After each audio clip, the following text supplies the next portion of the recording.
it's a Friday night, and we're auto mining in Minecraft on my mate's server, and not sure what he'd say about that, but anyway, a few things have arrived. My apprentice is watching Sailor Moon in the other room because her computer keeps blue screening.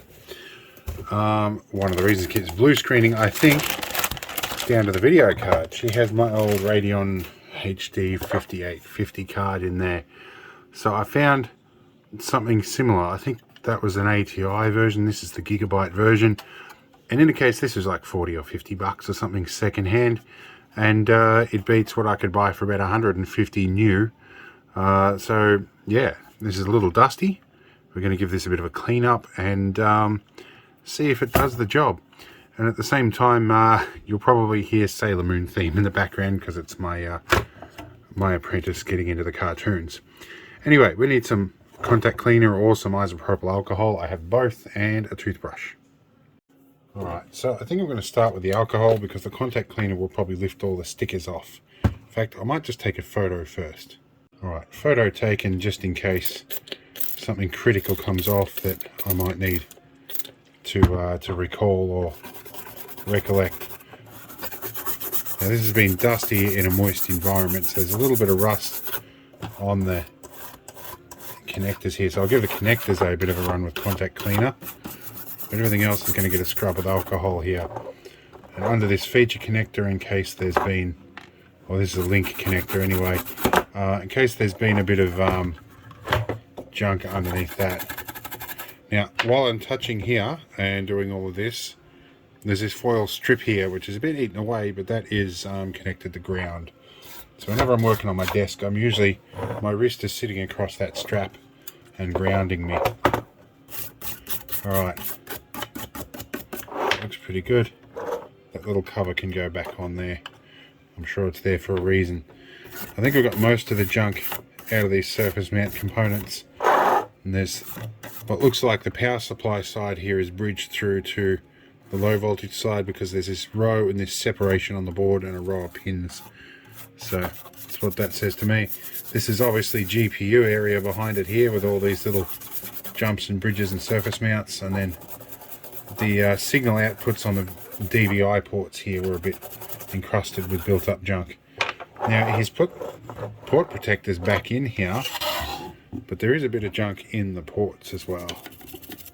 So try and get as much of that out as we can. I've trimmed my toothbrush so I have long and short bristles. It gives me options when how to clean. The display port in here is probably not easily seen with the angle I've got, but it's actually looking pretty good. And I've just dropped that port protector. I'll pick it up and put it back in a minute. Alright, now we do need to find out how we're going to get this plastic cover off. I'm not sure if it's screwed on or whatnot, although I see some screws with the fans there and it looks like that is on top of the heatsink, so I think if I nick these 6 screws out, this should come off. Alright, I'm going to use one of my favourite acrylic handle screwdrivers here, in largely part because they are to a small degree magnetic. Speaking of magnetic, before I go too far, sneak them onto a magnet so I don't lose them. There we go. And this has got a little bit of dust in here, but the way my apprentice uses computers, getting this out for service could be challenging, so we like to make sure it's clean from the time it goes in.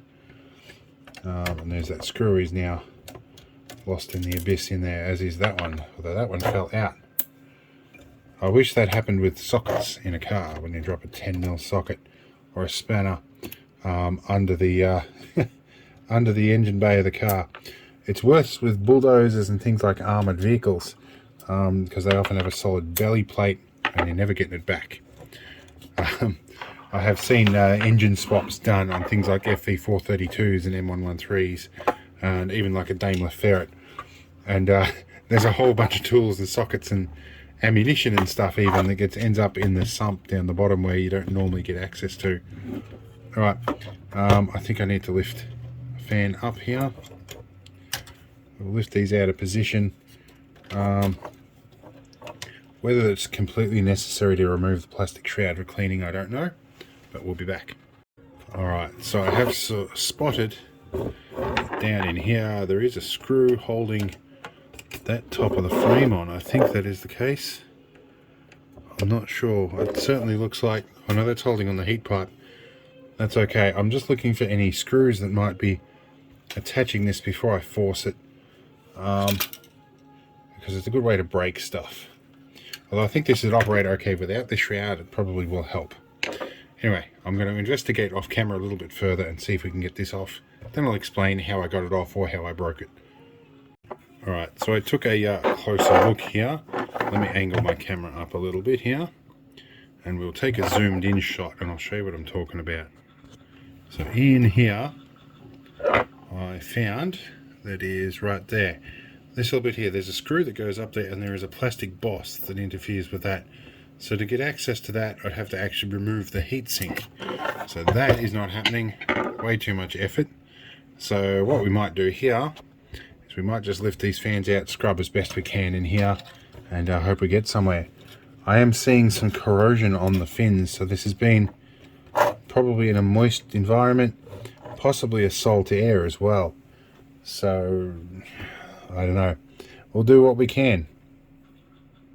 Now, when the stickers aren't involved, I don't mind using cleaning solvent, because this tin is pretty much empty. But will we move that corrosion off the fins? Oh, maybe not. We didn't pay a lot of money for this, so I think we're just going to go for broke. Where's a fresh tin? That works a little bit better. The problem with corrosion on aluminium fins is that it certainly ends up being corrosive debris. And I would normally get in with an air compressor and blow this out, so it doesn't end up like sitting on top of the board somewhere. Get all this out. It does look cleaner though, and at least with less oxides, hopefully that surface area will dissipate a bit more heat. Although really, performance wise, we're not stressing too much. It is just my apprentice's Minecraft machine. She's been banned from Roblox because she can't really act responsibly in that. And also Roblox has some pretty shocking parental controls on it. Like, by that I mean none. Alright, I think that's about as good a scrub as we can get without fully stripping this down and doing heatsink compound and stuff. So, yeah. We'll put these 6 screws back in, then we'll open up the case and install it. Alright, we're over in the apprentice's work area here, and things are a bit messy. But including the table that's sticky. Everything's sticky. Anyway, we have convinced her to close things down a little bit and quieten them down. This is a Dell case. This is a Dell T5400. It's pretty much a server machine that's it's a twin processor, twin CPU, and I think we've got about 20 gig of RAM in here. Now I need to recall how this bracket flips out. We have a little SATA SSD in here, but yeah, 2 CPUs, 20 gig of RAM. They're like $6 a stick for RAM now. So we want to remove our old card. Alright, this is a card I'm pretty sure that is a little bit crook. Now the other question with these is always getting that lever up so we can get it out of the port. There we go. Oh, and there is something still plugged in. Should have checked that. One of the reasons I buy these old machines is A, that they're cheap from the computer refurbishing mob, and B, they're really easy to get into. And see, the Xeon chips, while they are not so popular now because of some of the vulnerabilities, they are still pretty easy to get to. Still reasonably well specified. One of the things that I have trouble with nowadays is multitasking, namely talking while concentrating. You want to locate that into the slot carefully. And it is a challenge to see around everything in here. Feels like that's gone in. There we go.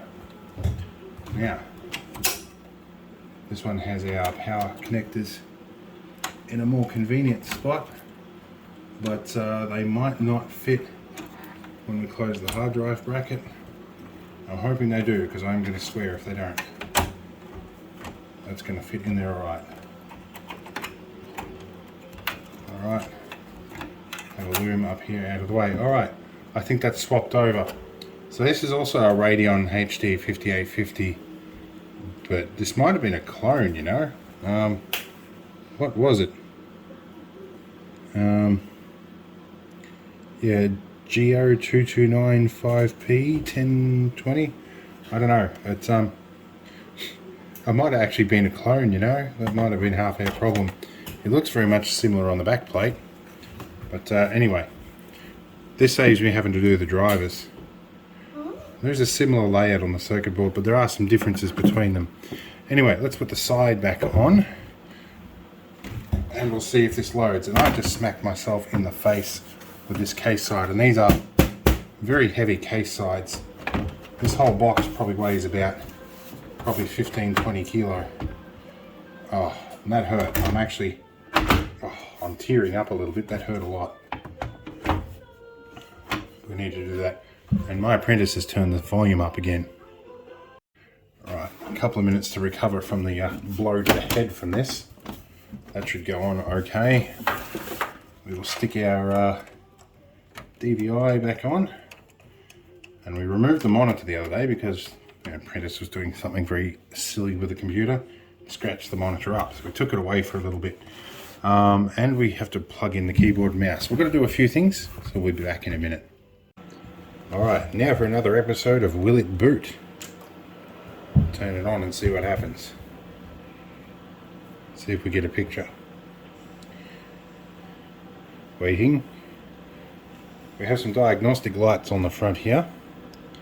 Is it going to... Oh, we have a picture. Okay. I like these old Dell monitors. They're not the highest resolution, but they've got a lot of configuration options in them. And do crazy stuff with them. Alright, we'll wait for this to boot up. Now, while we're waiting for it to boot up, we're going to use our magic 8-ball. Will this blue screen? Where are we? It says you can count on it. Not the news I wanted to hear. See if we get a login. With an SSD, it's still a smidgen slow. Might be doing stuff, give us a minute. Alright, so we've had a few mode switches on the video, which are unusual. Let's see what we get here. Device manager. Obviously we keep a fairly Spartan desktop with this. Let's see if we go display adapters. Let's see what it's come up with. Display adapters, here we go. AMD Radeon HD5850 series. Well, I'm going to go and update the drivers, and we might chuck it into Minecraft and see what happens. 1 hour later. Alright, we've got drivers installed and we've got Minecraft happening here. I'm going to load up one of the recent worlds, just see how it behaves, see if it glitches at all. The other one did glitch a bit in Minecraft. Alright. Alright, we're still a bit glitchy, but I guess that's until it loads everything in render distance.